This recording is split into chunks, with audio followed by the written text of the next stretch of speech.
Ever wondered how a young boy built the Uber giant? Here is the full story. Imagine having the power to see every moving car in an entire city at once. For Travis Kalanick, this wasn't just a map, it was a battlefield. But to build this empire, he had to break every single rule in the book. Most people think Uber is a tech story. It's not. It is a war story about a man terrified of losing everything.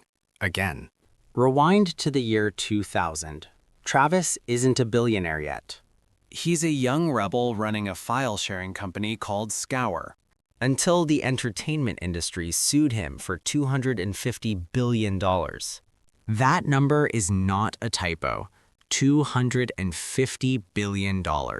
It bankrupted him instantly. He moved back in with his parents, humiliated watching his friends get rich. This trauma created a scar that would define the rest of his life. He swore he would never let the establishment bully him again. Fast forward to 2010, San Francisco, a cold, foggy night. He sees a problem. You can't get a cab. He sees an opportunity. Uber Cab launches. It's sleek, it's expensive, and it's illegal. The city government sends a cease and desist order immediately. Most founders would panic. Travis Kalanick, he laughed. He simply removed the word cab from the name and kept driving. This was the moment the Wartime CEO was born. Uber wasn't a service anymore, it was an invasion force. They sent launchers into new cities with bags of burner phones. Their job? Ignore the laws, flood the streets, and addict the users. When regulators tried to fine them, Uber just paid the tickets. It was cheaper to break the law than to follow it. But then a new enemy appeared, a pink mustache. Lyft was the friendlier alternative. Travis wanted them dead. Enter Operation SLOG, a secret sabotage mission.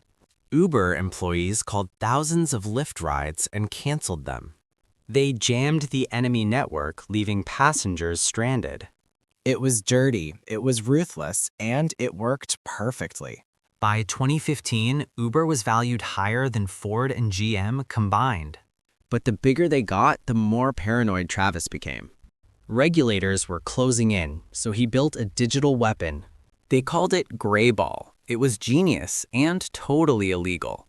If a police officer opened the Uber app, they saw ghost cars. The app showed them a fake reality to avoid getting caught. Travis was winning the war, but he was losing his soul. The internal culture was built on one rule: always be hustling. But hustle turned into harassment, and silence turned into secrets. February 19th, 2017, the day the glass house shattered. Susan Fowler published a blog post exposing the rot inside. The world gasped. Uber wasn't just aggressive, it was toxic. Then, a video leaked of Travis arguing with his own driver. He told a struggling man, "Some people don't take responsibility." The irony was fatal. Travis had become the villain. Then tragedy struck. His mother died in a boating accident. For the first time, the fighter was vulnerable. The investors saw blood in the water. It was time for a coup. Benchmark Capital drafted a letter. It was a death sentence. 2 men flew to Chicago to deliver it to Travis personally. Room 320. A knock on the door that echoed like a gunshot. Travis opened it, expecting a friend. He found his executioners. They handed him the letter. The demand was simple: resign or we sue. They accused him of fraud, of hiding the toxic culture, of destroying value. Travis looked at the men he made rich. They didn't blink. He had hours to decide: fight and destroy Uber or leave and save it. He called his allies. No one answered. The king was alone. June 20th, 2017, Travis Kalanick signed the paper. He wrote, "I love Uber more than anything in the world." And just like that, the founder was exiled from his own kingdom. The board brought in a new CEO, Dara Khosrowshahi, the adult in the room. The mission changed. No more war. It was time for peace. They sanitized the company, they apologized, they followed the rules. But Travis wasn't done. He still had his shares. 2019, the Uber IPO, the biggest day in tech history.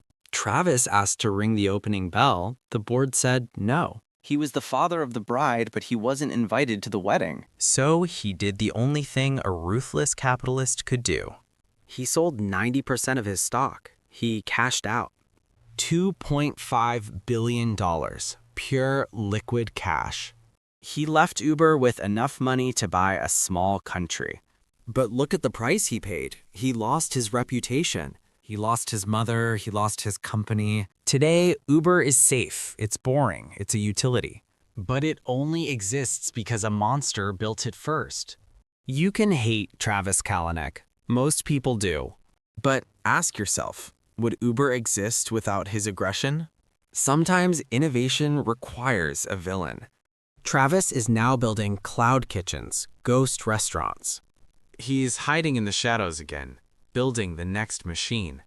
The blueprint is always the same: disruption, war, scale. The $250 billion scar from his youth never really healed.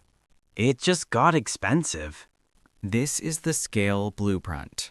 Subscribe for the next autopsy of an empire.